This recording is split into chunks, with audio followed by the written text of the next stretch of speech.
Auzubillahi minash-shaytanir-rajim. Bismillahir-rahmanir-rahim. Alhamdulillah wassalatu wassalamu ala rasulillah wa ala alihi wa ala sahbihi wa man wala. Rabbi zidni ilma, Rabbi yassir wa la tuassir wa tammim alayna bil khair. Rabbi shrah li sadri wa yassir li amri wahlul 'uqdatam min lisani yafqahu qawli. Allahumma salli wa sallim ala nabiyyina Muhammad. Allahumma la sahla illa ma ja'altahu sahla wa anta taj'alul hazna idha shi'ta sahla. Assalamu alaikum wa rahmatullahi wa barakatuh. Alhamdulillahi rabbil alamin. আমরা সূরা কাহাফের তাফসীর শুরু করেছি গত সপ্তাহ থেকে। তো সূরা কাহাফের তাফসীরে যাওয়ার আগে আমি গতদিন পটভূমিটা সূরা কাহাফ কেন নাজিল হয়েছিল সেটা স্কিপ করেছিলাম। আজকে ইনশাআল্লাহ আমরা ওখান থেকে শুরু করছি। আমরা বলেছিলাম যে সূরা কাহাফ হচ্ছে আর্লি মাক্কি সূরা, মানে একদম রাসূলুল্লাহ সাল্লাল্লাহু আলাইহি সাল্লামের নবুয়ত প্রাপ্তির পরে প্রথম দিকের সূরা হচ্ছে সূরা কাহাফ। তো কুরাইশরা যেহেতু রাসূলুল্লাহ সাল্লাল্লাহু আলাইহি সাল্লামকে কোনোভাবেই পরাস্ত করতে পারছিলেন না এই দিন প্রচার থেকে, তখন তারা বুদ্ধি করলো, কুরাইশরা কি করলো, নাজার ইবন হারিস আর উকবা ইবন মুআইদকে বুদ্ধি করে মদিনার ইহুদিদের কাছে পাঠালো।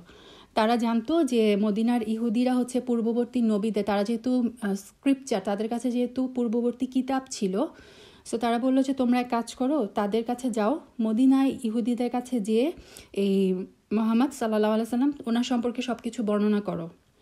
এবং পূর্ববর্তী নবীদের সম্পর্কে যেহেতু তারা জানে, সো তার এই ব্যাপারে, এই যে মুহাম্মদ সাল্লাল্লাহু আলাইহি সাল্লাম এগুলো আমাদের সামনে যে প্রচার করছেন, এই ব্যাপারে তাদের মতামত কি সেটা তাদেরকে জিজ্ঞেস করো।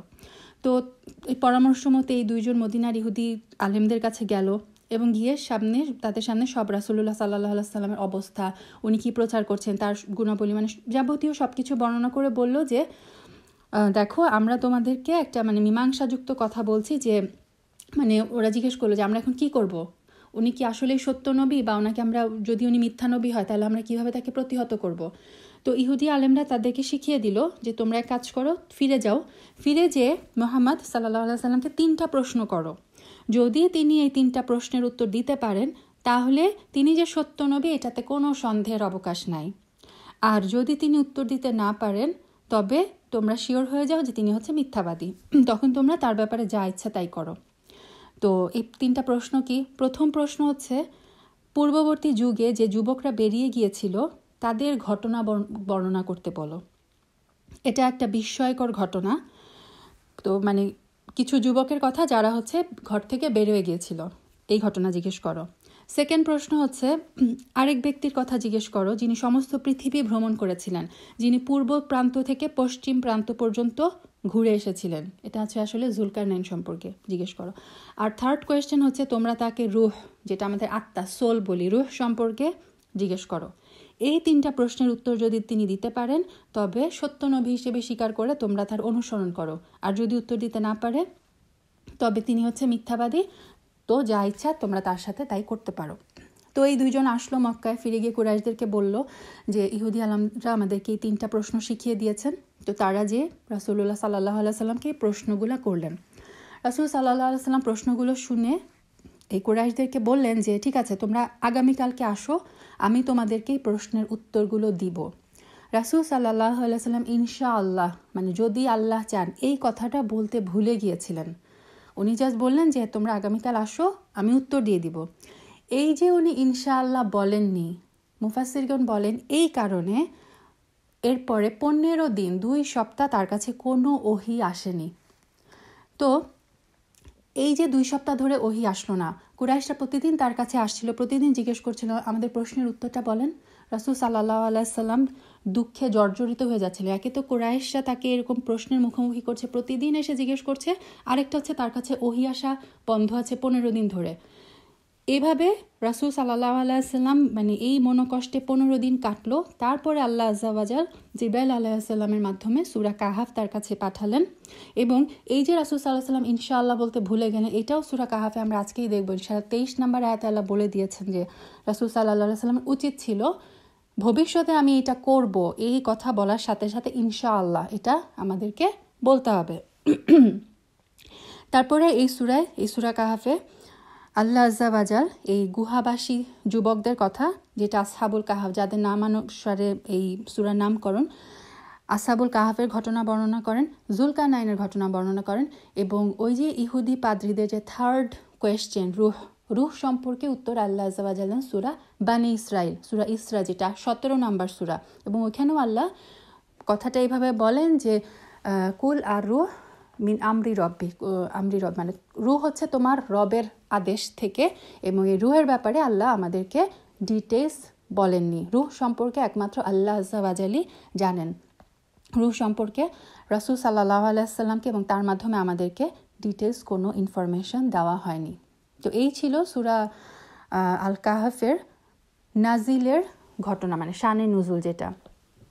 এখন আমরা 9 নম্বর আয়াত থেকে দেখেছিলাম যে 9 নম্বর আয়াত থেকে শুরু হয়েছে আসহাবে কাহাফের যে ফার্স্ট ঘটনাটা, আসহাবে কাহাফের ঘটনা। 9 নম্বর আয়াতে আল্লাহ বলেছিলেন যে আম হাসিবতা আন্না আসহাবাল কাহফি ওয়া রাকিমি কানু মিন আয়াতিনা আজাবা, যে তুমি কি মনে করছো এই যে তারা গুহাবাসীর আর এই যে রাকিম, আমি বলেছিলাম যে রাকিম হচ্ছে একটা নেম, মানে একটা প্লেট, একটা ফলক, যার মধ্যে ওই গুহাবাসী মানে গুহার মধ্যে যে 7 জন যুবক ছিল তাদের নাম, তাদের যে লিনিয়েজ সেটা লেখা ছিল।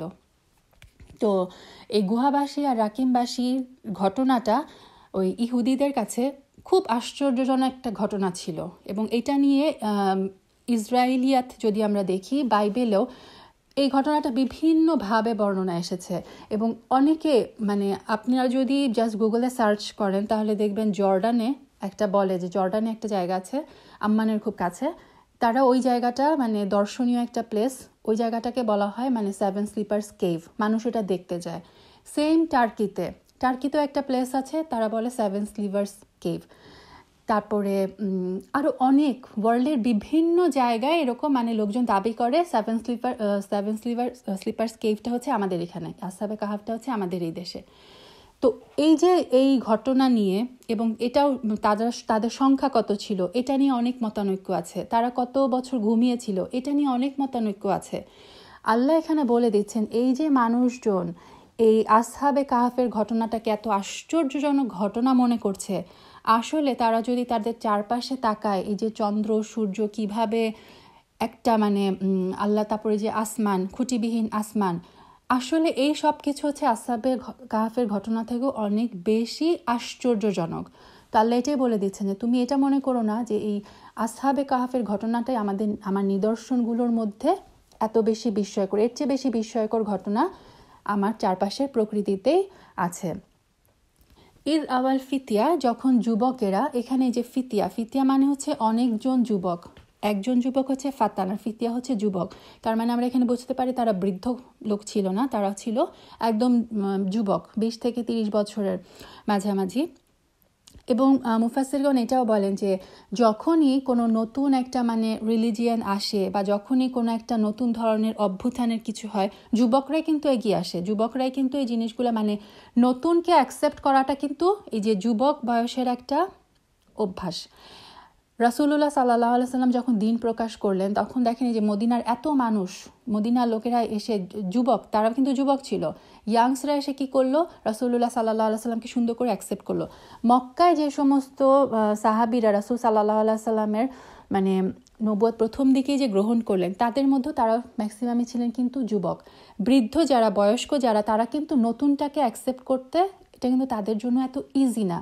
তো সেম এই আসহাবুল কাহাফের ঘটনাটা আমরা দেখি যে ওই যে বললাম এটা নিয়ে অনেক বিরোধ আছে, এটা আসলে কোন জায়গার। তো অধিকাংশ মুফাসসিরগণ বলেন যে এই ঘটনাটা হচ্ছে ঈসা আলাইহিস সালামের পরবর্তী ঘটনা। তারা বলেন যে ঈসা আলাইহিস সালামের পর যখন তার দাওয়াত মানে যে খ্রিস্টান ধর্মটা, এই ধর্মটা যখন রোম পর্যন্ত পৌঁছায়, তখন এই রোম শহরটা ছিল যে শাসকের আন্ডারে তিনি ছিলেন মুশরিক, পুরা মানে জায়গাটাই ছিল শিরকে ভরা। এর মধ্যেই কয়েকজন যুবক এই শিরক থেকে তারা তওবা করে এই ঈসা আলাইহিস সালামের দাওয়াতটা তাদের কাছে পৌঁছে এবং তারা এক আল্লাহর প্রতি ঈমান আনে। আমি এটা বলছি হচ্ছে তাফসিরে আবু বকর জাকারিয়া থেকে। তো এই যে যুবকরা, এই যুবকদের কথা এখানে বলা হচ্ছে যে মানে মোস্ট প্রবাবলি তারা 7 জন যুবক, তারা ওই পুরা এলাকার মধ্যে এই 7 জন যুবক শিরক থেকে তওবা করে আল্লাহর উপর ঈমান আনে এবং তাদের এই যে ধর্মান্তরিত হয়ে গেল তারা, এই কথাটা কোনোভাবে রাজার কাছে প্রকাশ পায়। কোনো বর্ণনায় আসে যে রাজা একবার একটা মানে উৎসবের আয়োজন করে। তো সেই উৎসবে সবাই ওই যে পূজা করছিল, এই যুবকরা তাদেরকে যখন বলা হয় তোমরা পূজা করো, তারা অস্বীকৃতি জানায় এবং তখন প্রকাশ পেয়ে যায় যে না, এরা হচ্ছে এক আল্লাহতে বিশ্বাসী। তখন হচ্ছে রাজা তাদেরকে থ্রেট দেন, যে বলেন যে তোমরা ধর্মান্তরিত হয়ে আমাদের এই ধর্মে আসো, অথবা আমরা হচ্ছে তোমাদেরকে পাথর মেরে হত্যা করব। তারপরে রাজা তাদেরকে একটা আলটিমেটাম দেন। রাজা বলেন যে তোমরা হচ্ছে যেহেতু যুবক এবং তোমাদেরকে তাই আমি 3 দিন সময় দিলাম, এই 3 দিনের মধ্যে তোমরা চিন্তা করো, নিজেদের ধর্ম চেঞ্জ করে আমার জাতির ধর্মের দিকে ফিরে আসো, আদারওয়াইজ হচ্ছে তোমাদেরকে মেরে ফেলা হবে। তো এই 3 দিনের সুযোগে এই যুবকরা নিজেদের মধ্যে আলাপ আলোচনা করলেন। তারা এটা করলেন যে আমরা কোনোভাবেই এই ধর্মে ফেরত যেতে পারবো না। রাজা যদি আমাদেরকে হত্যা করা শুরু করে, আমরা আছি 7 জন, দেখা গেল যে 3 জনকে মারার পরে বাকিদের হয়তো এই ভয়ে তারা হয়তো কি করবে, শিরকে চলে আসতে পারে। এই কারণে তারা নিজেদের মধ্যে ডিসিশন নেয় যে না, আমরা এখান থেকে হিজরত করে আমরা চলে যাব, আমরা কোথাও যে আশ্রয় নিব। এইটা ছিল হচ্ছে তাদের এই যে গুহায় লুকানোর যে প্ল্যানটা, এটা হচ্ছে তার পিছনে। আল্লাহু আলাম, যেভাবে আমি বললাম যে এই রিওয়ায়াত মানে অনেক জায়গায় অনেক রিওয়ায়াত আছে। তো আমরা একটা জিনিস মাথায় রাখবো যে আল্লাহ আযজা ওয়া জাল কোরআনে আমাদেরকে ততটুকুই বলেছেন যতটুকু জানা আমাদের জন্য দরকার। এর বাইরে আল্লাহ যতটুকু জানাননি ততটুকু নিয়ে আমরা এত বেশি মাথা ঘামাবো না যে হ্যাঁ আসলে সংখ্যা কত ছিল, আসলে এটা কোন দেশে ছিল। আল্লাহ জানান নেই, রাসূল সাল্লাল্লাহু আলাইহি ওয়াসাল্লাম জানান নেই, তার মানে এটা আমাদের জন্য ইম্পর্টেন্ট না। আমি জাস্ট একটা রিওয়ায়াত বললাম যাতে আমাদের মানে ব্যাকগ্রাউন্ডে থাকে যে এটাও হতে পারে, এটা অধিকাংশ মুফাসসিরগণের মত।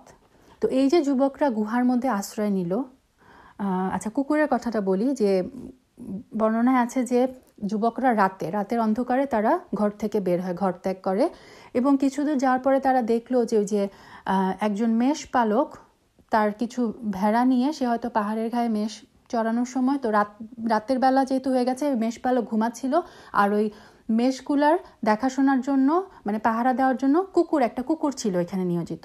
তো ওই যুবকরা যখন ওই কুকুরটাকে মানে পাস করতে থাকে, তখন করে কি, ওই কুকুর তাদের সাথে চলতে শুরু করে। তো ওই যুবকরা কুকুরের মানে অনেকবারই তাদের পিছু ছাড়ানোর চেষ্টা করে, সামহাও কুকুরটা তাদের পিছ ছাড়েনি। তখন যুবকরা বুঝতে পারে মেবি এটা হচ্ছে আল্লাহর পক্ষ থেকে কোনো ডিরেকশন, এবং সেই অনুযায়ী কুকুরটা হচ্ছে মানে তাদেরকে পথ দেখায়, ওই গুহা পর্যন্ত নিয়ে যায়। আল্লাহু আলাম, এটা মানে কোনো বর্ণনায় আসে। তো এইভাবে হচ্ছে কুকুর তাদের সাথে সঙ্গী হয়ে যায়। তো 10 নম্বর আয়াতে বলছেন এই যে যুবকরা একটা গুহা পেল, গুহায় আশ্রয় নিল, তারপরে যুবকরা বলল মানে একটা দোয়া করলো যে তারা নিজেদের পক্ষ থেকে যতটুকু করার তারা করলো, তারপর তারা আল্লাহর আশ্রয় চাইলো।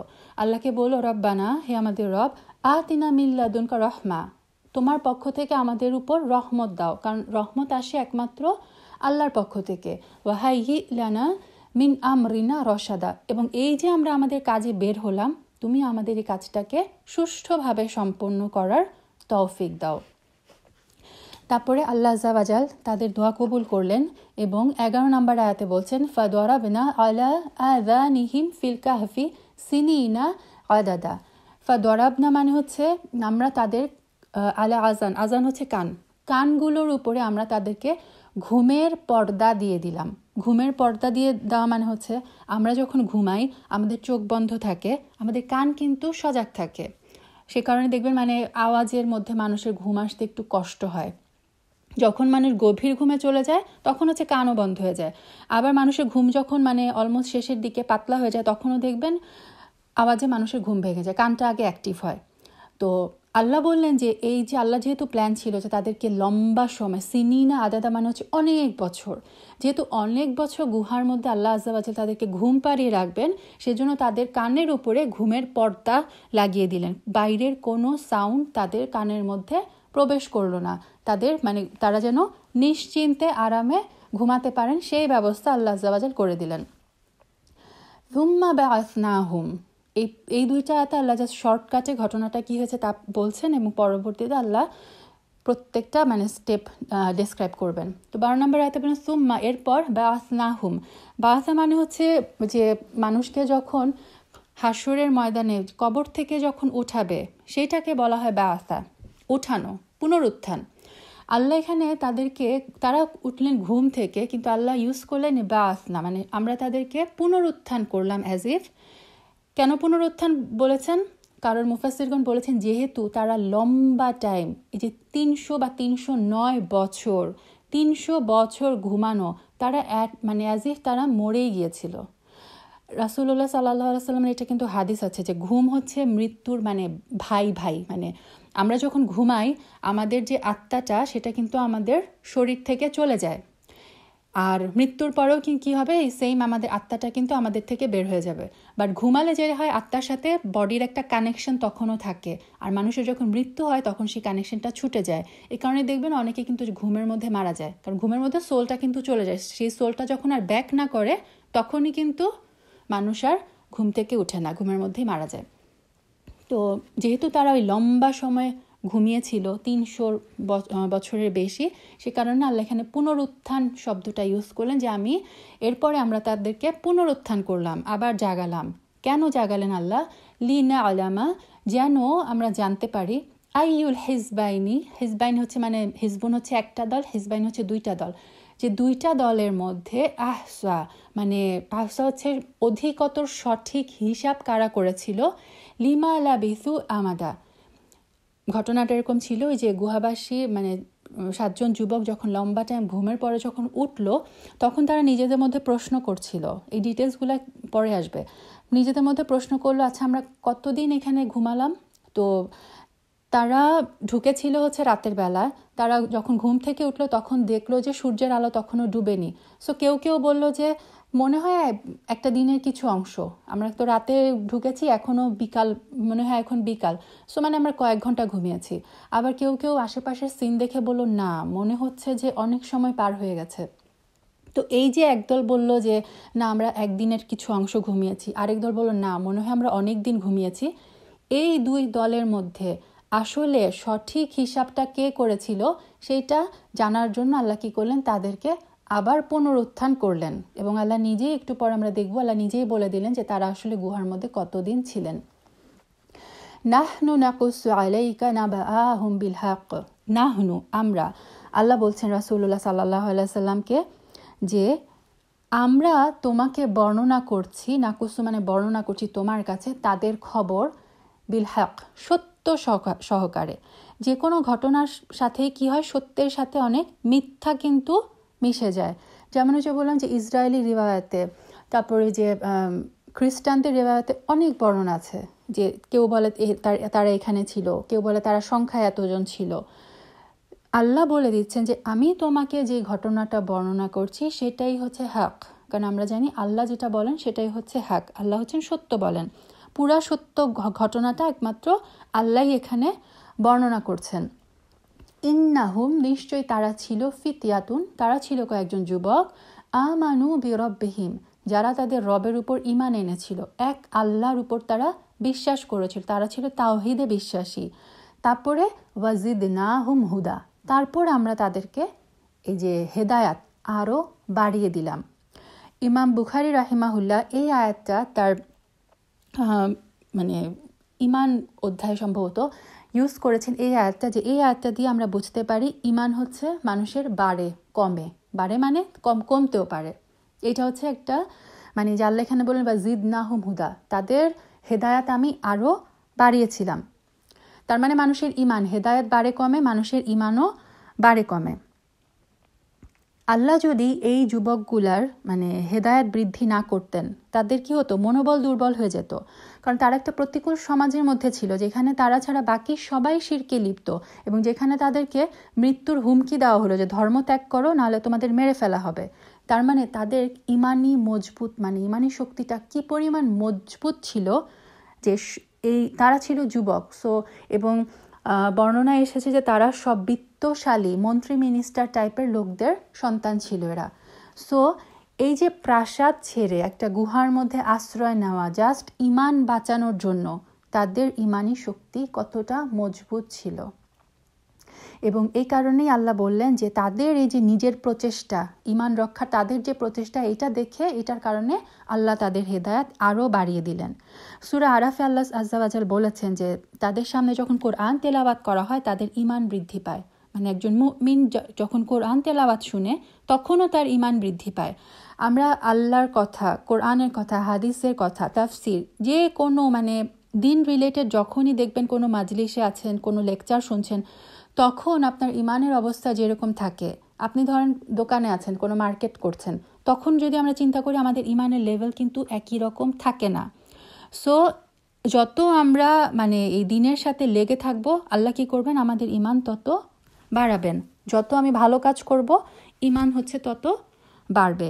আর যখন মানুষ গুনায় লিপ্ত হয় তখন হচ্ছে ঈমান কমতে থাকে এবং হেদায়েতও কমতে থাকে।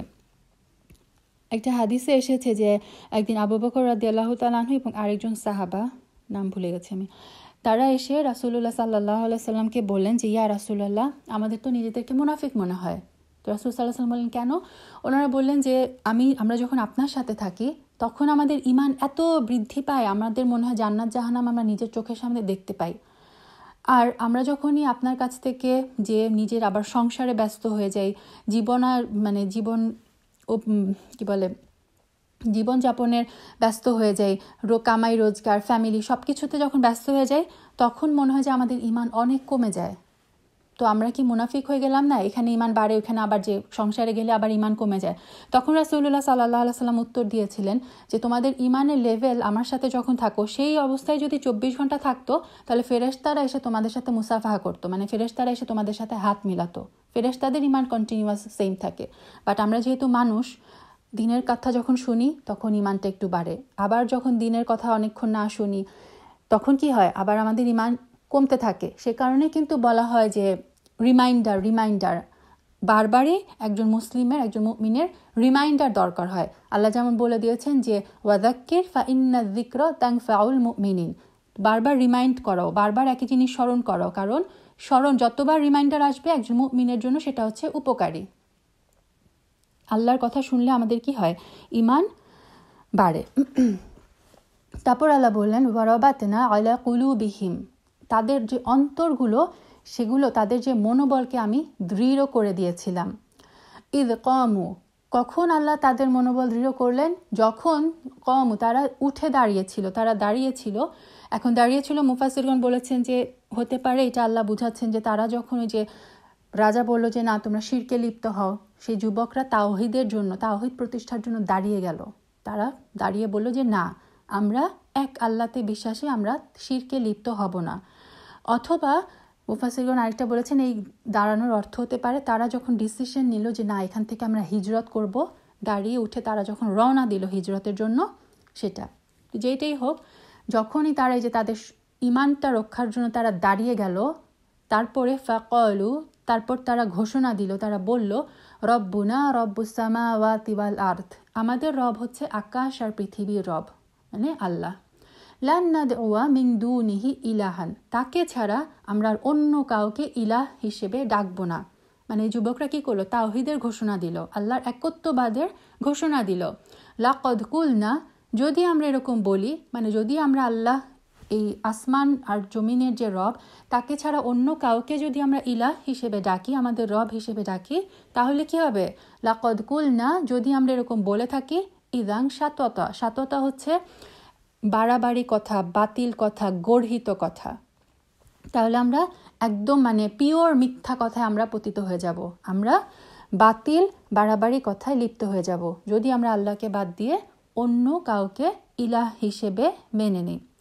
এবং এখানে দেখেন, এখান থেকেও আমরা বুঝি যে আল্লাহ বলেন যে তারা এই স্টেপটা নিল, তারা এই তাওহীদের ঘোষণা দিল, তারা স্টেপ নিল, তারপর আমরা তাদের অন্তরগুলোকে দৃঢ় করে দিল। মানে আমি আমার নিজেকে আল্লাহর পথে আগাতে হবে, তারপর হচ্ছে আল্লাহ আমার জন্য রাস্তা সহজ করে দিবে। এই যুবকরা এটা বলে নাই যে আমরা তাওহীদে বিশ্বাস করি, আমরা ঘরেই বসে থাকবো, আল্লাহ আমাদেরকে বাঁচাবেন। না, তারা কি করেছে, তারা নিজের একটা স্টেপ নিয়েছে, তারা তাদের ঈমানটাকে রক্ষা করার জন্য হিজরত করেছে। তারপর আল্লাহ তাদেরকে দেখেন ফিজিক্যালি যেমন আল্লাহ তাদেরকে প্রোটেক্ট করলো, এই আয়াতে আল্লাহ কি করলেন, তাদের স্পিরিচুয়ালি, তাদের ইমোশনালিও আল্লাহ তাদেরকে প্রোটেক্ট করলেন, তাদের অন্তরগুলোকে দৃঢ় করে দিলেন, তাদের মনোবল আরও বেশি দৃঢ় হয়। এবং মানুষের যখন মনোবল দৃঢ় থাকে তখনই কিন্তু মানুষরা সফল কাম হয়। কারণ এটা কোনো ইজি ব্যাপার ছিল না যে 7 জন যুবক পুরা সমাজের বিরুদ্ধে যে উঠে দাঁড়ালো, এটা কিন্তু সহজ কোনো ঘটনা না। সেম ঘটনা আমরা যেমন ইব্রাহিম আলাইসাল্লামের ঘটনায় দেখতে পাই, যে ইব্রাহিম আলাইসাল্লামের ওইখানে উনি ছিলেন একমাত্র এই আল্লাহর এই মনোইথিজমে, আল্লাহর একত্ববাদে বিশ্বাসী। তার যে বাবা, সেই বাবাও হচ্ছে মূর্তি বানাতো। তো ইব্রাহিম আলাইসাল্লামের ইমান কেমন ছিল, আল্লাহ তার অন্তরটাকে কেমন দৃঢ় করেছিলেন যে একা মানুষ, তিনি পুরা সমাজের বিরুদ্ধে একা দাঁড়িয়ে যাওয়া, এটা কিন্তু এত সহজ ব্যাপার না। সুবহানাল্লাহ। হা উলাই, তারপরে এই যুবকরা নিজেদের মধ্যে আলোচনা করছে যে হা উলাই কওমুনা, এরা হচ্ছে আমাদের স্বজাতির লোকেরা, যারা ইত্তাখাযু মিন দুনিহি আলিহা, যারা আল্লাহকে ছেড়ে অন্য মানুষদের মানে উপাস্য হিসেবে গ্রহণ করছে। মানে তারা নিজেদের মধ্যে আলাপ করছে যে আমাদের স্বজাতি লোকেরা আল্লাহকে বাদ দিয়ে অন্যের উপাসনা করছে, শিরকে লিপ্ত হয়েছে। লাউলা ইয়াতুনা আলাইহিম বিসুলতানিন বাইয়িন, তারা কেন তাদের কাছ থেকে, যাদের তারা ইবাদত করছে তাদের কাছ থেকে সুস্পষ্ট কোনো প্রমাণ তারা কেন নিয়ে আসে না। এখান থেকে আমরা বুঝতে পারি যে সত্যকে মানে আল্লাহকে বাদ দিয়ে যারাই উপাসনা করে তাদের কাছে মানে সঠিক সত্য কোনো দলিল তারা পেশ করতে পারবে না, কারণ তাদের কাছে কোনো সুস্পষ্ট দলিল নাই। আল্লাহর প্রদত্ত মানে সব কিতাবের একদম আদম আলাইসাল্লাম থেকে শুরু করে আমাদের পর্যন্ত, রাসূল সাল্লাল্লাহু আলাইহি সাল্লাম পর্যন্ত সমস্ত কিতাবের মূল ছিল তাওহীদ। শিরক হচ্ছে সবচেয়ে বড় অপরাধ এবং সবচেয়ে বড় জালিম হচ্ছে সে, যে আল্লাহ এখানে বলে দিচ্ছেন ফামান আযলামু, কে বেশি সীমা লঙ্ঘনকারী তার চেয়ে, জালিম আর কে বেশি, মিম্মান ইফতারা আলাল্লাহি কাযিবা, আল্লাহর বিরুদ্ধে যে মিথ্যা আরোপ করে তার চেয়ে বেশি জালিম আর কে। সবচেয়ে বড় জালিম হচ্ছে সে যে ধর্মের নামে মিথ্যা বলে, যে ধর্মের নামে মিথ্যা প্রচার করে। কোরআন হাদিস নিয়ে যারা মিথ্যা অপপ্রচার করে তারা হচ্ছে সবচেয়ে বেশি মিথ্যাবাদী। সো এটা খুব মানে কি বলবো, সতর্ককারী একটা আয়াত, যে কোরআনকে নিয়ে, আল্লাহ রাসূল সাল্লাল্লাহু আলাইহি সাল্লামকে নিয়ে আমরা যাই বলবো সেটার সম্পর্কে আমাদের 110% মানে প্রমাণ থাকতে হবে, দলিল থাকতে হবে, কনফিডেন্স থাকতে হবে। কোরআনকে এই জন্যই বলা হয় যে কোরআনের একটা আয়াত আমি কখনো নিজে আমার এটা পড়ে আমার এটা মনে হচ্ছে, আমি এটা কখনো আমি বলতে এটা অ্যালাউড না। যদি এটা ভুল হয়ে যায় এটা আল্লাহর বিরুদ্ধে মিথ্যা আরোপ হয়ে যাবে। সে কারণে বলা হয় যে আমরা যারা মানে মাত্রই দিনের পথে হাঁটা শুরু করেছি, যাদের আমাদের কোনো ব্যাকগ্রাউন্ড নাই ইসলামিক লাইনে, আমরা যখন তাফসির পড়ব, আমরা যখন কোরআন বোঝার চেষ্টা করব, আমাদের ওয়েটা কি হবে, আমরা কিভাবে শুরু করব। প্রথম হচ্ছে একদম ইজি যেই তাফসিরগুলো, আমরা সেই তাফসিরের বইগুলো দিয়ে শুরু করব। এবং তাফসিরের বই পড়লেও আপনি দেখবেন আপনি 100% বুঝতে পারবেন না। আচ্ছা, আমি এখানে একটু অফ ট্র্যাকে চলে যাচ্ছি, কিন্তু এই জিনিসটা খুব ইম্পর্ট্যান্ট যে বাংলায় যেমন খুব সহজ যদি তাফসির বলি আমি, যে তাফসির আবু বকর জাকারিয়া খুব সহজ ভাষায় বলা, ইংলিশে তাফসির সাদি একদম ইজি ইংলিশে শর্টকাটে লেখা, কিন্তু এটা পড়তে আপনি দেখবেন যে আপনার অনেক কিছু কনফিউশন লাগে। তখন আমাদেরকে বলা হয়েছে যে তখন এই যে একটা তাফসির আমি পড়লাম, তারপরে আমি একদম নোন কোনো স্কলার তার তাফসিরের এই ব্যাখ্যাটা শুনবো। বাংলা শুনতে পারেন, ইংলিশে শুনতে পারেন, ইউটিউবে প্রত্যেকটা সূরার অসংখ্য তাফসিরের লেকচার আছে, আপনি পড়েন এবং আপনি শুনেন, সেই হিসেবে তারপরে হচ্ছে আপনি ডিসিশনে আসেন, তারপরে হচ্ছে আপনি সেই জিনিসটা প্রচার করেন। কিন্তু আমি শুনলাম একটা, পড়লাম একটা, কিন্তু আমার মনে হচ্ছে এই আয়াতে আল্লাহ আজ্জা ওয়া জাল অন্য কিছু বলছেন, এই জিনিসটা করাটা টোটালি হারাম। হ্যাঁ, এটা হারাম। এটা হচ্ছে আমাদের ওই যে উলুমুল তাফসির সেটাতে আমাদেরকে শেখানো হয়েছে, এটা হচ্ছে হারাম। কোনো কিছু নিয়ে আমি আল্লাহর কিতাবকে আমি নিজের মতো ব্যাখ্যা করতে পারবো না, আমাকে অবশ্যই মুফাসসিরগণ যেটা করেছেন সেইটার সাপেক্ষে আমাকে করতে হবে, সেইটার সাপেক্ষে আমাকে আগাতে হবে। সুবহানাল্লাহ। তো এই যে এই কথাটা যেন আমরা সবসময় মনে রাখি, ফামান আযলামু মিম্মান ইফতারা আলাল্লাহি কাযিবা, সে হচ্ছে সবচেয়ে বড় জালিম যে আল্লাহ সম্পর্কে মিথ্যা রচনা করে। এবং আল্লাহ সম্পর্কে মিথ্যা রচনা করা, ওই যে যারা হাদিস নিয়ে মিথ্যা রচনা করে, এই হাদিস মানবো, ওই হাদিস মানবো না, এইটুকু বিশ্বাস করব, ওইটুকু বিশ্বাস করব না, এটাও কিন্তু মিথ্যা রচনা হয়ে যায়। রাসূল সাল্লাল্লাহু আলাইহি সাল্লামের ব্যাপারে আমরা যখনই কথা বলবো, কোরআন হাদিস নিয়ে কথা বলবো, তখন যেন আমরা খুব কেয়ারফুলি কথা বলি।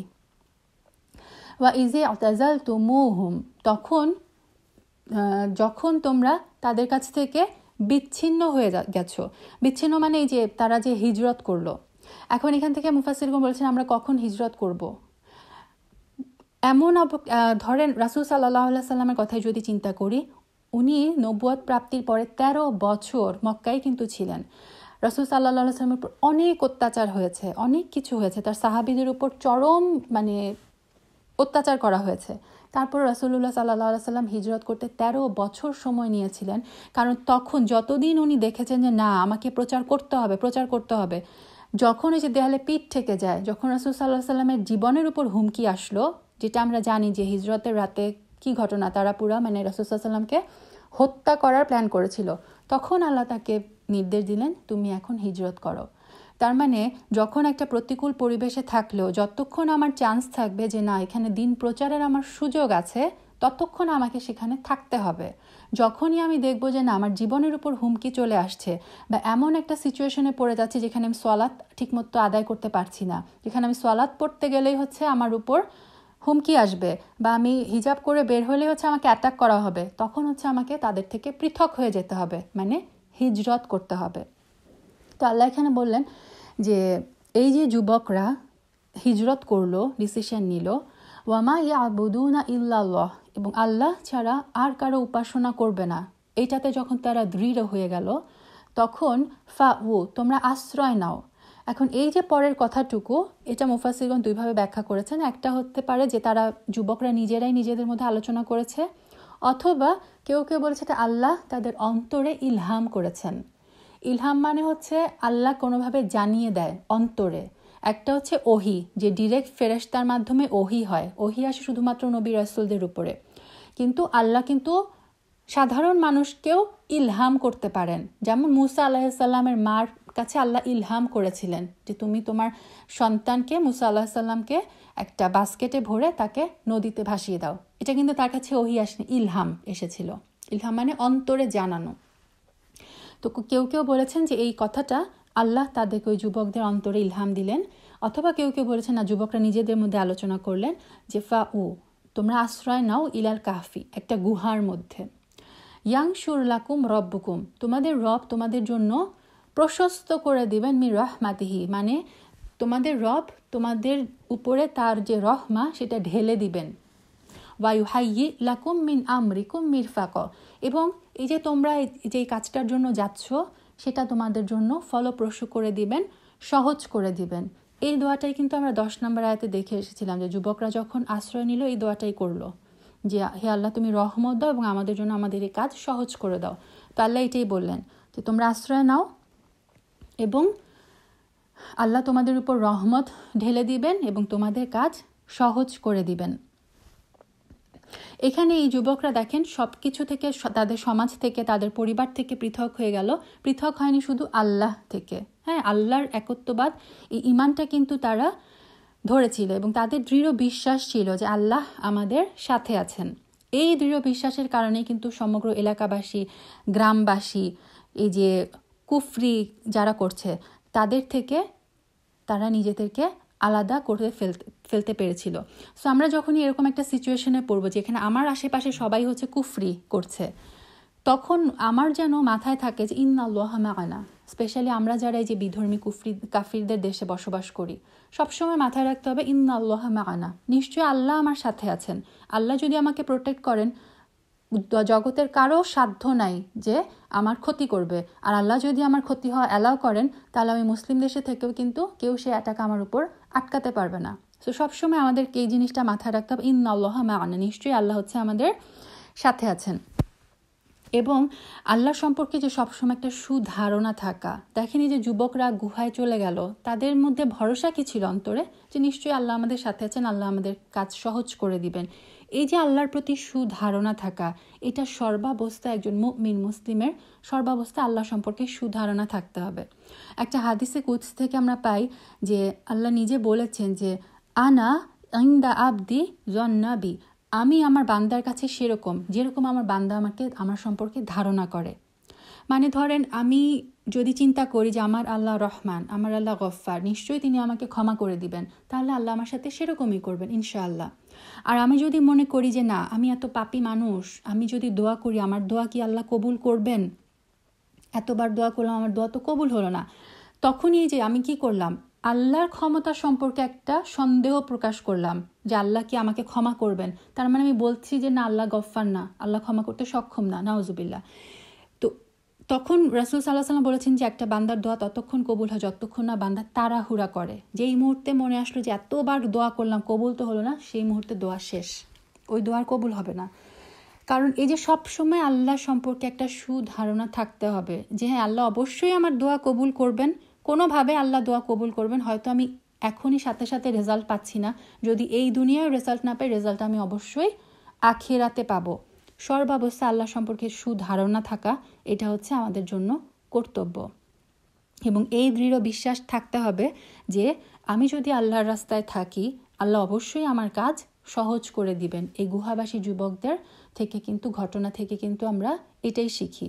এবং এই যে দেখেন, প্রতি শুক্রবারে আমরা সূরা কাহাফ পড়ি। সূরা কাহাফের প্রত্যেকটা স্টোরি থেকে আমাদের জন্য শিক্ষণীয় অনেক কিছু আছে। এবং স্কলাররা বলেন যে কেন সূরা কাহাফ প্রতি শুক্রবারে পড়তে বলা হয়, কারণ একটা শুক্রবার থেকে পরবর্তী শুক্রবার, এই 7টা দিনে প্রত্যেকটা দিন এই যে সূরা কাহাফে যে 4টা জিনিসের মানে পরীক্ষায় মানুষ কিভাবে পড়ে, যে যুবকরা ইমানের পরীক্ষায় পড়ে গিয়েছিল, এখানে প্রত্যেকটা দিন দেখবেন এই 7টা দিনের কোনো দিন আপনি ইমানের পরীক্ষায় পড়ে যাবেন। ইমানের পরীক্ষা আমার মনে হয় যে আমরা প্রতিদিনই, প্রতি ক্ষণে ক্ষণেই পড়ি। তারপরে কখন আপনি সম্পদের ফিতনায় পড়বেন, কখন আপনি ক্ষমতার ফিতনায় পড়ে যাবেন, কখন আপনি জ্ঞানের, ইলমের ফিতনায় পড়ে যাবেন। প্রত্যেকটা মানুষ সপ্তাহে এই ফিতনাগুলোর মধ্য দিয়ে, এই টেস্টগুলোর মধ্য দিয়ে যায়। সে কারণে আল্লাহ মানে আমাদের রাসূল সাল্লাল্লাহু আলাইহি সাল্লাম বলেছেন যে প্রতি শুক্রবার এই সূরা কাহাফ পড়ো। মানে আমি শুধু আরবি পড়ে গেলাম, কিছু বুঝলাম, তাহলে কিন্তু আমি শিক্ষা নিতে পারবো না। সূরা কাহাফের প্রত্যেকটা স্টোরি আমাদেরকে দেখায় যে যুবকরা ইমানটা তাদের কীরকম ছিল। এই যে আমরা যখন ইমানের টেস্টে পড়ে যাব, এই যুবকদের যে ইমানের স্ট্রেংথ, সেটা যেন আমাদের শক্তি দেয়। ওয়া তারা শামসা, এখানে আল্লাহ বলছেন ওই যে তারা যখন, যুবকরা যখন গুহায় ঢুকলো, আল্লাহ তাদেরকে কানের উপরে ঘুমের পর্দা দিয়ে দিলেন, তারা ঘুমিয়ে গেল। ওয়া তারা শামসা, যে তুমি যদি দেখতে, আর শামস সূর্যটা, ইযা তালাআত, যখন উদিত হয়, তাজাওয়ারু আন কাহফিহিম, তাদের যাতাল ইয়ামিন, তাদের ডান পাশ দিয়ে সূর্যটা সরে যায়। মানে যুবকেরা যে গুহাটার মধ্যে ছিল, তারা যেহেতু আল্লাহর প্ল্যান ছিল 300 বছরের বেশি তারা যেহেতু এখানে থাকবে, এখন 300 বছর যদি একটা মানুষ সূর্যের আলো না পায়, সে কিন্তু পচে যাবে। মানুষের বেঁচে থাকার জন্য কিন্তু সূর্যের আলোটা জরুরি। এই পৃথিবী থেকে সূর্য যেদিন চলে যাবে, কিয়ামত হয়ে যাবে, কারণ সূর্য ছাড়া মানুষ বাঁচতে পারবে না। সো এই যে 300 বছর তারা একটা গুহার মধ্যে থাকবে, আল্লাহ তাদের জন্য, এটা আল্লাহর একটা মিরাকল, আল্লাহ তাদের জন্য এমনই ব্যবস্থা করলেন যে সূর্যটা গুহার ডান দিক দিয়ে, মানে যখন উঠে তখন গুহার ডান দিক দিয়ে উঠতো, এবং তাদের গায়ে সরাসরি আবার সূর্য লাগতো না। কারণ 300 বছর যদি সরাসরি তাদের গায়ে সূর্য লাগতো, তাদের কি হতো, শরীর শুকিয়ে যেত, তাদের কাপড় চোপড়ও পুড়ে যেতে পারতো। সো এই কারণে আল্লাহ তাআলা বললেন যে তুমি যদি দেখতে সূর্যকে, সূর্য যখন উঠতো তাদের ডান দিক দিয়ে হেলে যেত, মানে আলোটা ঢুকছে কিন্তু গায়ে ডিরেক্ট সূর্যের আলো লাগছে না। ওয়া ইযা গরাবাত, আর সূর্য যখন অস্ত যেত, তাকরিদুহুম যাতা শিমাল, তাদের বাম দিক থেকে অতিক্রম করে চলে যেত। মানে ধরেন কারো বাসা যদি পূর্ব দিক হয়, তখন কি হয়, সকালের সূর্যটা তার ঘরে ঢুকে। আবার যদি পশ্চিম দিকের হয়, তখন কি হয়, পশ্চিম দিকের সূর্যটা বিকালের সূর্যটা তার ঘরে ঢুকে। এই গুহাবাসীর আল্লাহ আজ্জা ওয়াজাল তার মিরাকুলাস প্ল্যানে এমন করেই রাখলেন, সকালের সূর্য যখন উঠতো ডান দিক দিয়ে সরে যেত, আলোটা ঢুকতো, তাপটা ঢুকতো, ডিরেক্ট গায়ে লাগতো না।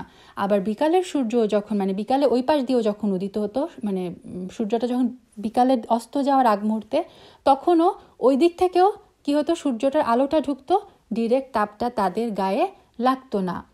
আর মানে যুবকগুলা কোথায় ছিল, ওয়াহুম ফিফা জিওয়াতি মিনহু, তারা একটা প্রশস্ত চত্বরের মধ্যে ছিল।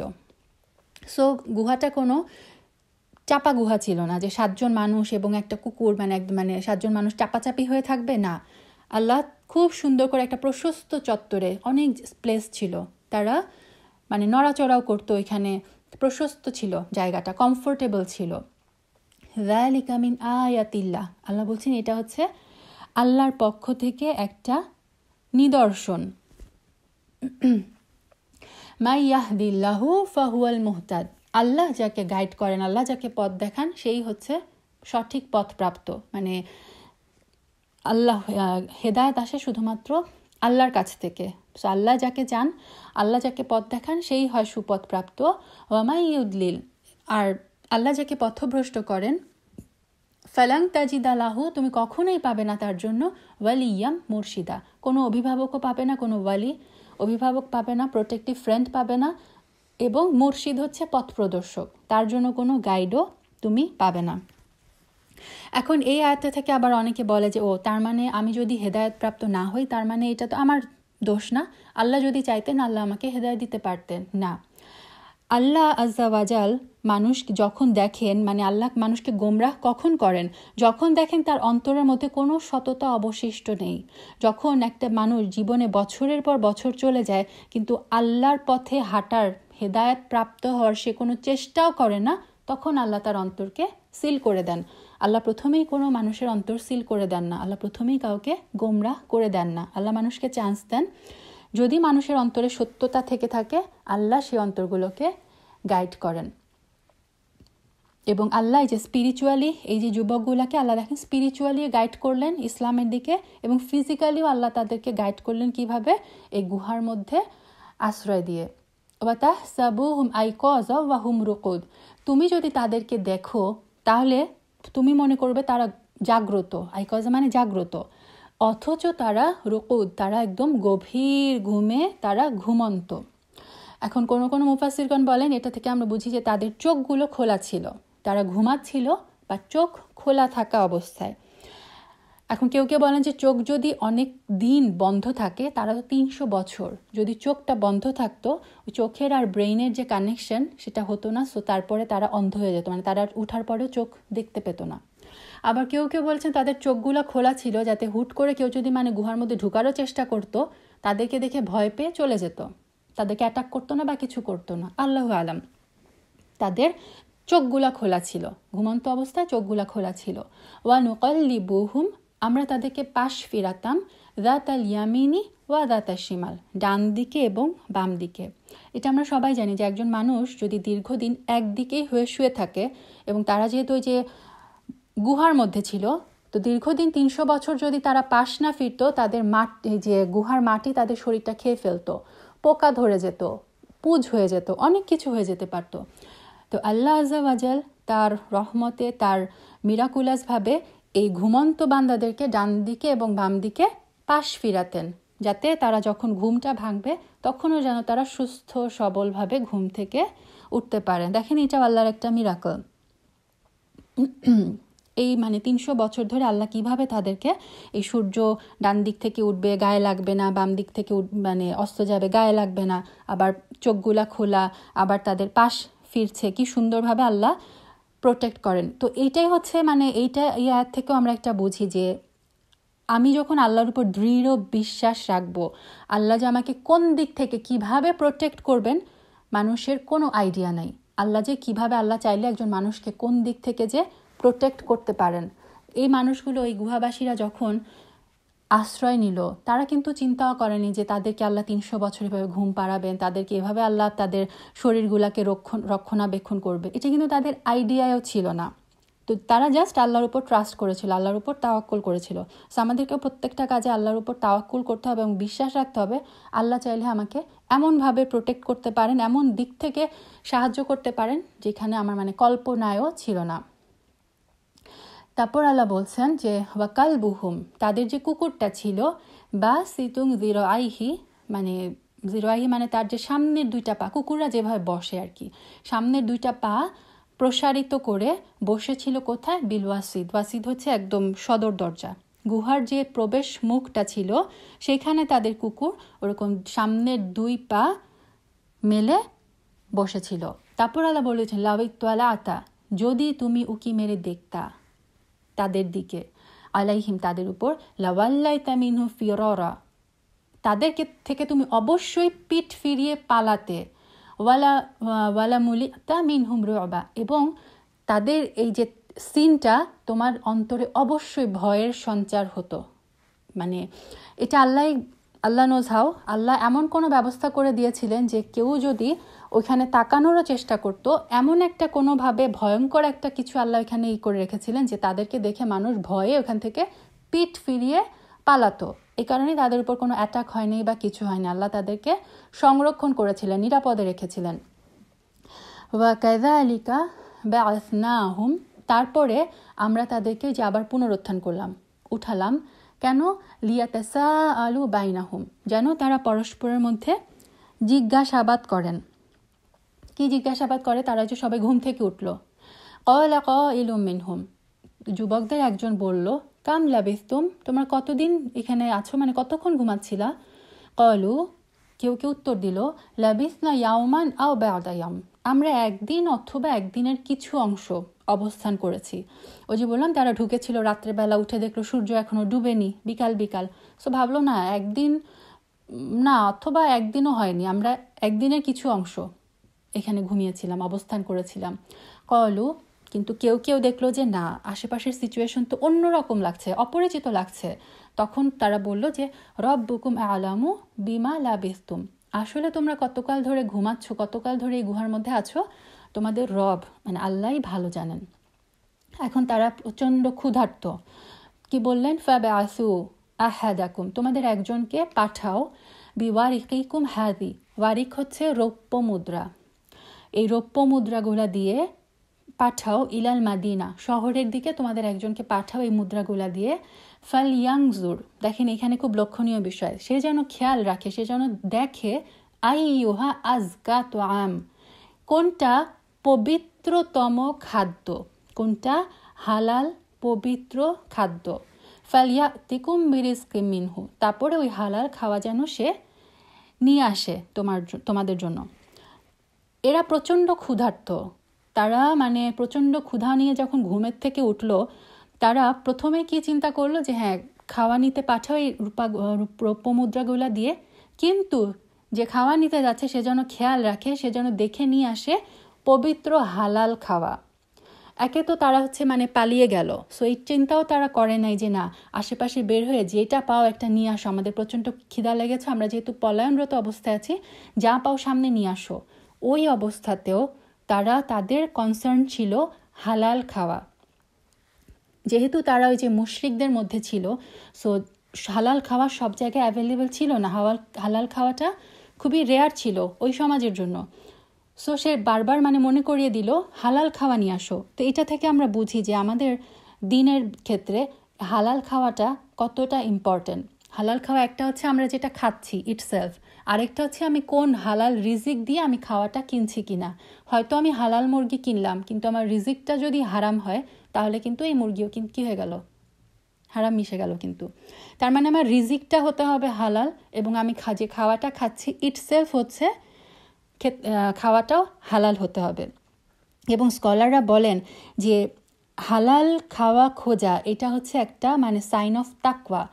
একটা মানুষ প্রচণ্ড ক্ষুধার্ত অবস্থায় আছে বা আননোন একটা জায়গায় আছে, তখনও যখন সে হালাল খাওয়া খুঁজবে, যা তার পেটে ঢুকছে এইটা নিয়ে সে যখন এত কনসার্ন থাকবে, সে যখন মনিটর করবে যে আমি কি খাচ্ছি, এটা কি হালাল উপায় জবাই করা হয়েছে কিনা, সেটা থেকে বোঝায় যে সে আল্লাহকে কি পরিমাণ ভয় করে। প্রত্যেকটা ক্ষেত্রে সে কি পরিমাণ, এটা হচ্ছে একটা তাকওয়ার পরিচয়।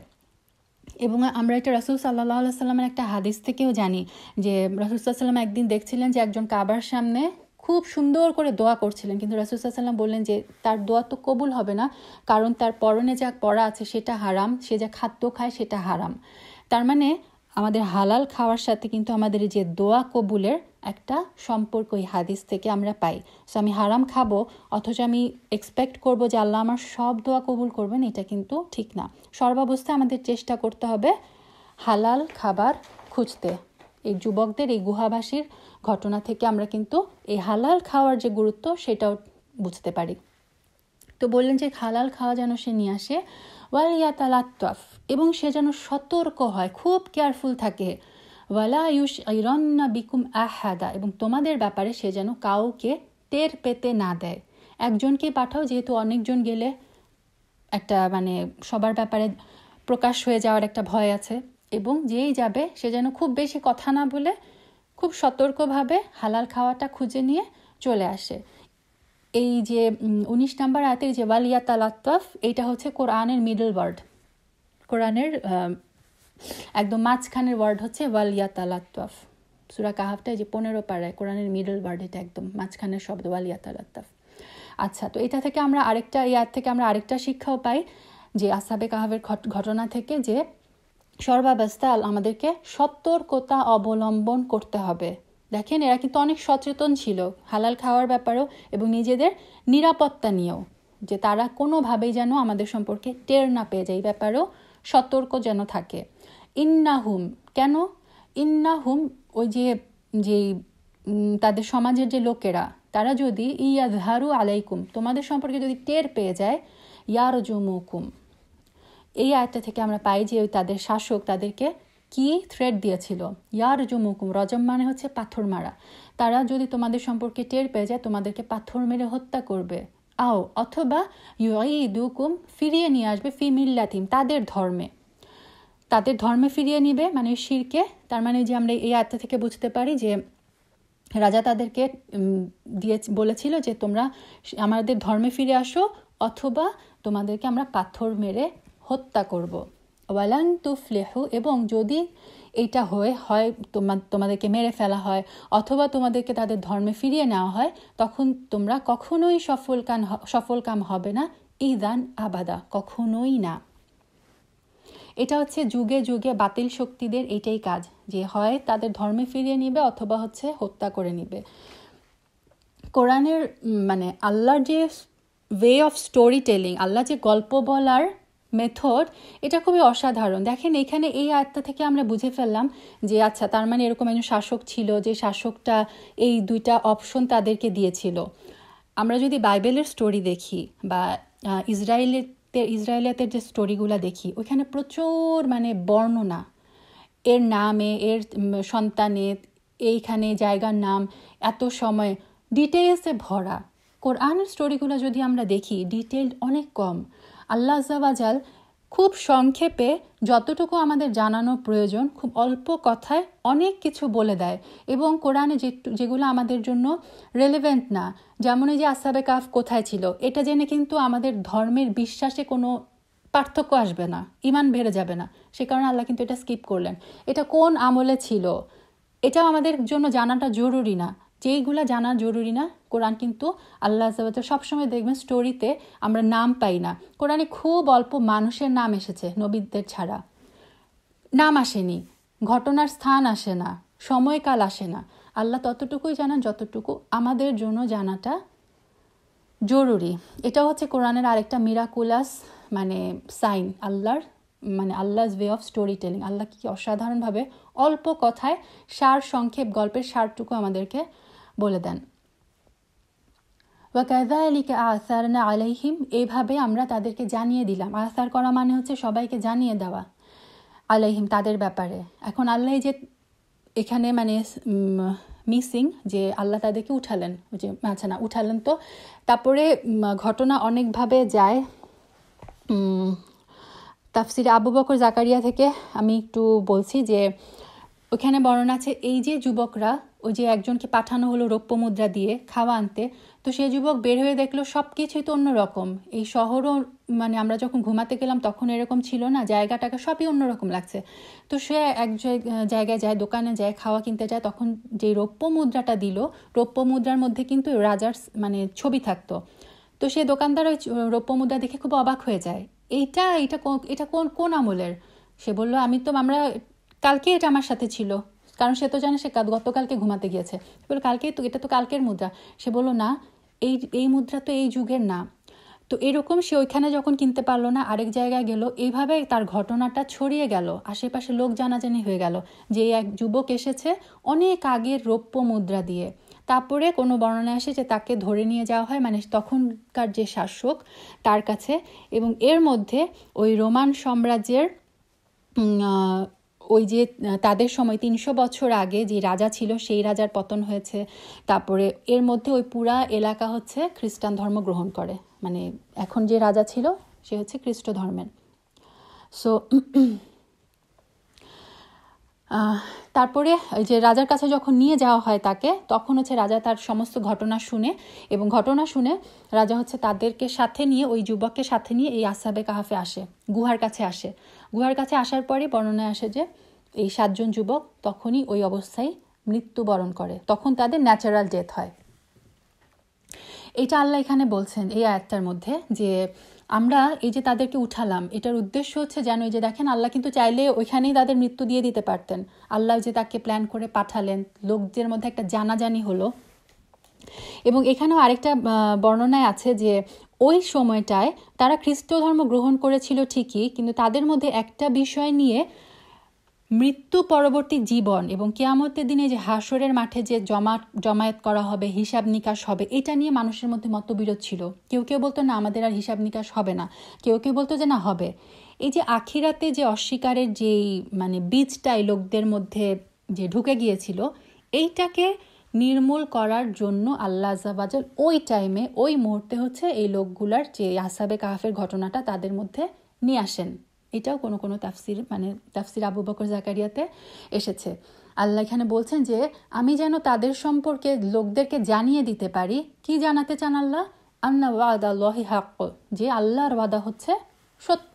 আল্লাহ ওয়াদা করেছেন যে তোমরা এখানে থাকবা, তারপরে তোমাদের একটা হিসাব নিকাশ হবে, আল্লাহর ওয়াদা হচ্ছে সত্য। ওয়ান্না সাআতা লা রায়বা ফিহা, এই যে কিয়ামত আসবে এটার ব্যাপারে লা রায়বা ফিহা, কোনো সন্দেহ নাই। কিয়ামতের সাথে আসহাবে কাহফের ঘটনার কি সম্পর্ক? আল্লাহ আযজা ওয়া জাল যদি একটা মানুষকে, কিছু মানুষকে 300 বছর ঘুম পাড়ানোর পরে ঘুম থেকে উঠাতে পারেন, সেই আল্লাহ ওয়া জাল মানুষ মৃত্যুর পরে মাটি থেকেও তাকে পুনরুত্থানে সক্ষম। এটা আল্লাহ প্রমাণ করতে চাচ্ছিলেন।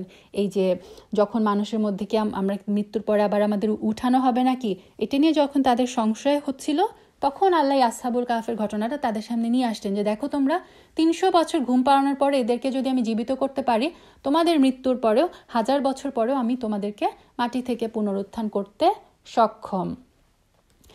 ইয ইয়াতানাযাউনা বাইনাহুম, যখন তারা পরস্পরের মাঝে বিতর্ক করছিল, আমরহুম তাদের কাজের ব্যাপারে, ফাকালু তখন তারা বলল, ফাকালু ইবনু আলাইহিম বুনিয়ানা, তাদের উপরে কোনো স্মৃতিসৌধ বানিয়ে দাও।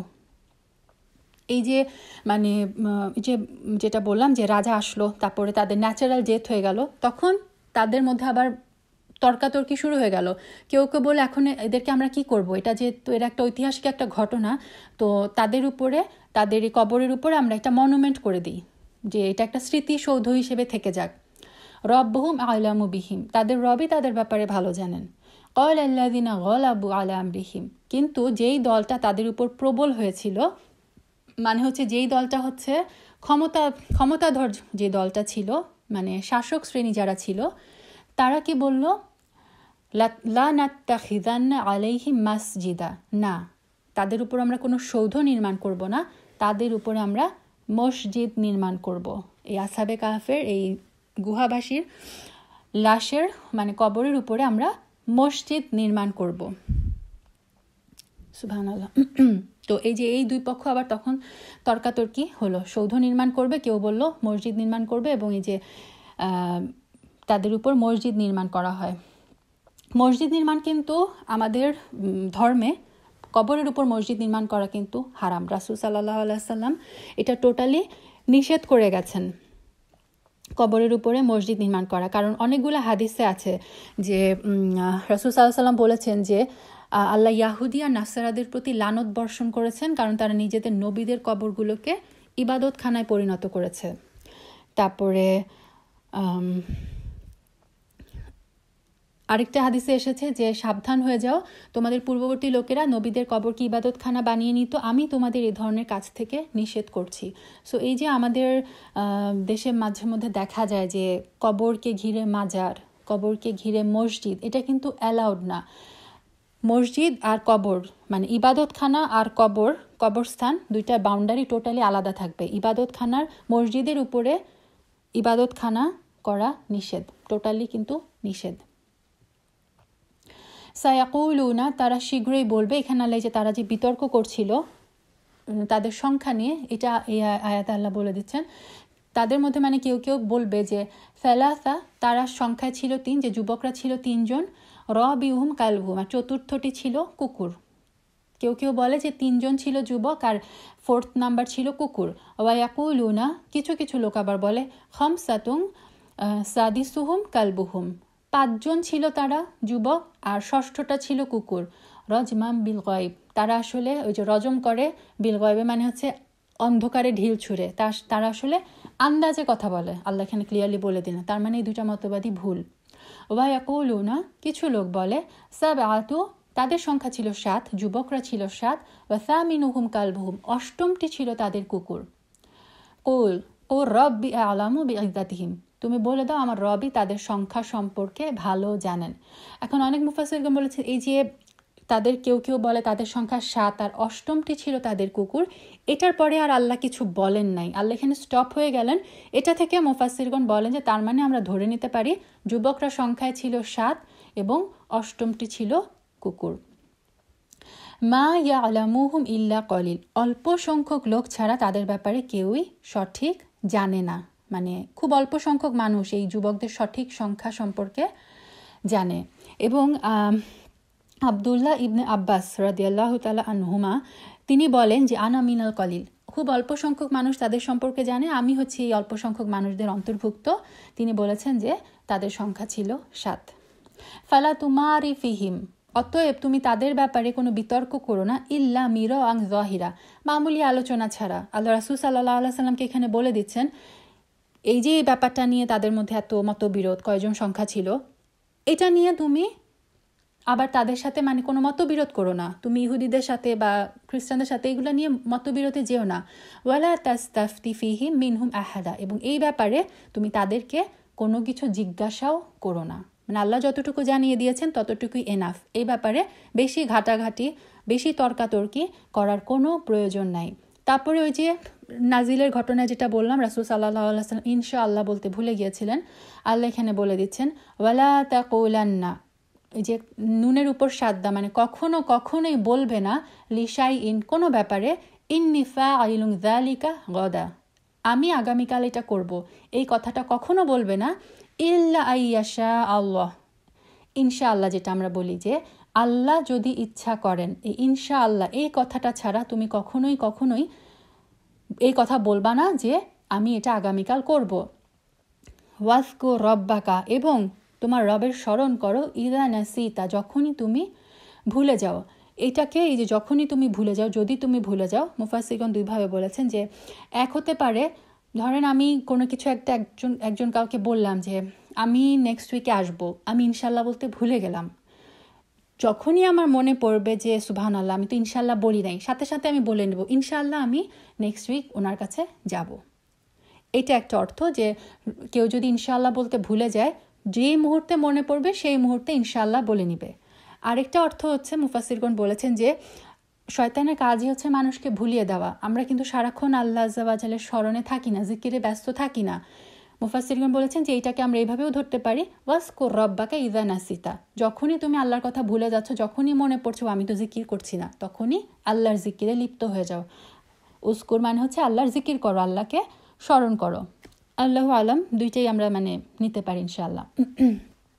তো আমরা যদি ইনশাআল্লাহ বলতে ভুলে যাই, সাথে সাথে মনে পড়লে বলবো, আবার যখনই আমার মনে পড়বে যে আমি তো জিকির করছি না, তখনই আমি আল্লাহর জিকির করতে শুরু করব।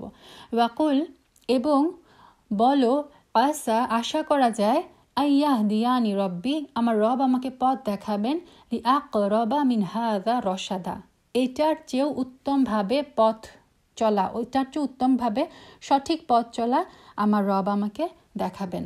দেখেন, ওই যে কুরাইশরা ইহুদি পাদ্রীদের কাছ থেকে এসে জাস্ট জানতে, মানে অল্প কিছু কোয়েশ্চেন কিন্তু করেছিলেন, 3টা কোয়েশ্চেন। আল্লাহ আমরা দেখবো যে আল্লাহ আযজা ওয়া জাল্লা সূরা কাহাফে শুধু ওই 3টা না, একটা ঘটনা তো উনি মানে একটা প্রশ্নের উত্তর দিবেন উনি সূরা ইসরায়, বাকি 2টার ঘটনার বর্ণনা, 2টা কোয়েশ্চেনের অ্যান্সার উনি এই সূরায় দেন, এবং এক্সট্রা কিন্তু আরও 2টা ঘটনা আমাদেরকে জানান, এবং আসহাবে কাহফের ঘটনা অনেক ডিটেইল বর্ণনা আল্লাহ আযজা ওয়া জাল্লা যতটুকু আমাদের জানা প্রয়োজন দিয়েছেন।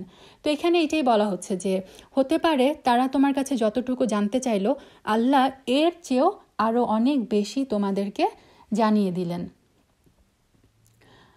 ওয়ালাবিসু, তারপর আল্লাহ বলছেন তারা অবস্থান করেছিল ফি কাহফিহিম, গুহার ভিতরে, 300 বছর, ওয়াজদাদু তিসআ, এবং বৃদ্ধি করেছিল আরও 9। কিছু লোক আরও 9 বছর বাড়িয়ে নিয়েছে। কিছু লোক 9 বছর বাড়িয়েছে, কেউ কেউ বলছে যে গুহায় ছিল 300 বছর, আর কেউ বলছে 309 বছর। তো এটারও ব্যাখ্যা আছে, সূর্য বছর আর চন্দ্র বছর। সূর্য বছর হচ্ছে যে আমাদের গ্রেগরিয়ান ক্যালেন্ডার, আমরা যেটা হিসাব করি জানুয়ারি, ফেব্রুয়ারি, বা বাংলায় বৈশাখ, জ্যৈষ্ঠ, 30 দিন থাকে, 31 দিন থাকে। সো আমাদের 365 দিনে হচ্ছে সৌর বছর। আরেকটা আছে চন্দ্র বছর। চন্দ্র বছর আর সৌর বছর কিন্তু এক না। চাঁদের মাস কি হয় 29 অথবা 30, আর ইংলিশ ক্যালেন্ডারে হচ্ছে 30 অথবা 31। তো এইভাবে 300 সৌর বছর হয়ে যায় 309 চন্দ্র বছর। তার মানে কেউ যদি চন্দ্র বছরের হিসাব করে, এই আসহাবে কাহাফ ছিল ঘুমন্ত অবস্থায় 309 বছর, আর কেউ যদি সূর্য বছরে হিসাব করে তাহলে ছিল তারা 300 বছর। এটা আল্লাহ এখানে ক্লিয়ার করে দিলেন যে তারা 300 বছর, অথবা চন্দ্র মাসের হিসাব করলে তারা 309 বছর ঘুমন্ত ছিল। তারপর আল্লাহ বলে দিচ্ছেন যে কুলিল্লাহু আ'লামু বিমা লাবিসু, বলে দাও যে এই যে তাদের মধ্যে যে বিতর্ক ছিল, তারা এত বছর ছিল না, কেউ বলে না তারা মনে এত বছর ছিল, তুমি বলে দাও যে আল্লাহই ভালো জানে তারা আসলে কতকাল অবস্থান করছে, আল্লাহই সবচেয়ে ভালো জানে। লাহু গায়বুস সামাওয়াতি ওয়াল আরদ, আকাশ এবং পৃথিবীর সমস্ত গয়বের খবর আছে একমাত্র আল্লাহর কাছে। যে লাহু প্রথমে নিয়ে আসা হলো, এটা বুঝাচ্ছে একমাত্র, একমাত্র অর্থ চলে আসে, একমাত্র আল্লাহর কাছে গয়বের সমস্ত খবর। আবসির বিহি ওয়া আসমিয়া, এখানে যারা গ্রামারের স্টুডেন্ট আছে, আবসির নর্মালি মনে হতে পারে আবসির হচ্ছে আমর, দেখো। আবসির বিহি এটা হচ্ছে ফেলুল তাআজ্জুব বলে, এটা একটা স্ট্রাকচার। আবসির বিহি, আফইল বিহি, এই মানে স্ট্রাকচারে যখন আসে এটা হচ্ছে তাআজ্জুব প্রকাশ করে। আবসির বিহি মানে হচ্ছে তিনি কতই না সুন্দর দেখেন, ও আসমিয়া কতই না সুন্দর শুনেন। আবসির বিহি, আফইল বিহি, এটা হচ্ছে ফেলুল তাআজ্জুব, তিনি কতই না সুন্দর দেখেন আর কতই না সুন্দর শুনেন। মা লাহুম মিন দুনিহি মিন ওয়ালিয়্যিন ওয়া লা ইউশরিকু ফি হুকমিহি আহাদা, মা লাহুম মিন দুনিহি, তিনি ছাড়া আর কেউ নেই, ওয়ালি, ওয়ালি হচ্ছে অভিভাবক, অভিভাবক হিসেবে আল্লাহ ছাড়া আর কেউ নাই। ওয়ালা ইউশরিকু, এবং তিনি কোনো কিছুতে শরিক করেন না, ফি হুকমিহি, তার যে হুকুম, তার যে মানে কর্তৃত্ব, সেটাতে আল্লাহ কাউকে শরিক করেন, আহাদা কাউকে না। আল্লাহ তার কর্তৃত্বে একমাত্র নিজেই সম্পূর্ণ, তার কর্তৃত্বে তিনি কাউকে অংশীদার করেন না। সো আমাদেরও কর্তব্য হচ্ছে আল্লাহর সাথে আমরা কাউকে অংশীদার করব না। আশহাদু আল্লা ইলাহা ইল্লাল্লাহ ওয়া আশহাদু আন্না মুহাম্মাদান আবদুহু ওয়া রাসূলুহু। আল্লাহ যেন আমরা যতটুকু পড়লাম এই আসহাবে কাহাফের ঘটনা এখানেই শেষ হয়ে যায়। তো আসহাবে কাহাফের ঘটনা থেকে, এই গুহাবাসী যুবকদের ঘটনা থেকে আমরা যা শিখলাম, এবং প্রতি শুক্রবারই আমরা এই ঘটনাগুলো পড়ি, সো এই শিক্ষাটা যেন আমরা আমাদের জীবনে কাজে লাগাতে পারি। আল্লাহ আজ্জা ওয়া জাল যেন আমাদের কোরআন বোঝার এবং বুঝে তার উপর আমল করার তৌফিক দেন। সুবহানাকা আল্লাহুম্মা বিহামদিক, আশহাদু আল্লা ইলাহা ইল্লা আনতা, আস্তাগফিরুকা ওয়া আতুবু ইলাইক। সুবহানা রাব্বিকা রাব্বিল ইজ্জাতি আম্মা ইয়াসিফুন ওয়া সালামুন আলাল মুরসালিন, আলহামদুলিল্লাহি রাব্বিল আলামিন। আসসালামু আলাইকুম ওয়া রাহমাতুল্লাহি ওয়া বারাকাতুহু।